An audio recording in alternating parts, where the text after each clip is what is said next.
Unmet promises, higher costs for consumers, less opportunity for workers. Because that's happened after some past airline mergers, experts say federal regulators and state officials should and will scrutinize the Alaska Airlines proposal to buy out Hawaiian Airlines. From the get-go of the announced deal, Alaska and Hawaiian have been singing the same chorus.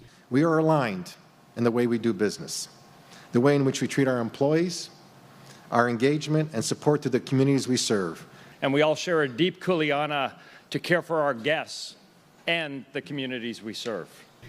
But to antitrust experts who've seen mergers before, during, and after, one always hears that the result of a merger, even in a concentrated market with few competitors, is going to be good for consumers. And sometimes that's true, sometimes it's not. Bill Baer ran the antitrust division of the U.S. Department of Justice under the Obama administration, and before that was at the FTC, two of the big agencies that review airline mergers. He's the only person who's ever led antitrust enforcement at both. This transaction will get a very close look from the Justice Department, and it should. As I understand it, between Hawaiian and Alaska, they account for about 50% of the traffic between the islands and the mainland.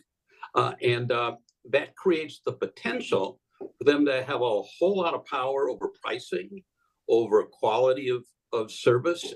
It's been 2 decades since Hawaiian last tried to merge, then with Aloha, and it failed under federal scrutiny. What would have been the biggest buyout in state history, NextEra's $6 billion bid for HECO in 2015, ran up against big headwinds in Hawaii after the governor and Public Utilities Commission took a stand.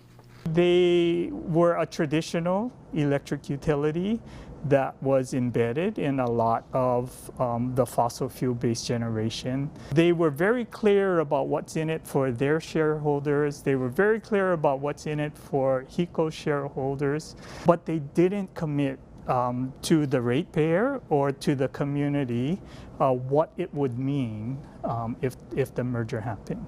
Hawaiian Airlines stockholders stand to get $18 a share, and Alaska pays off the company's nearly $1 billion debt.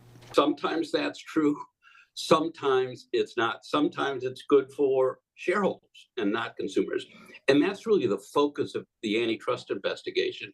Are consumers going to benefit from this or just shareholders? And if it's just shareholders, that's a problem. It's not clear that that Hawaiian, even though it obviously has some financial difficulties, that justifies the sale to this particular competitor. All while other competitors keep a close eye out themselves. It may well be that Alaska is willing to pay more than other competitors. And so rather than getting in a bidding war, airlines might say, let's see how this thing plays out. Hawaiian Airlines stock is undervalued. I mean, you know, and they therefore become a target for being gobbled up. Alaska understands what it means to be a regional airline like Hawaiian. They do understand what it means to be invested in the community. They understand that their employees are a significant part of the community. Employees and the impact on the labor market is another aspect of the deal watchdogs will try to sniff out. If they have fewer opportunities to move, if there's less competition for wages, that's a legitimate antitrust concern. From labor to price to quality and service, Baer says state attorneys general in Hawaii, the West Coast, and beyond should be attuned to it all, even though this and other air mergers are federally regulated. Hawaii's AG said she's looking into it. First of all, they can provide input to the Justice Department investigation, but they can do an investigation of their own, and they have the legal ability to file suit either together with the Justice Department or on their own on behalf of the consumers, the citizens of the great state of Hawaii.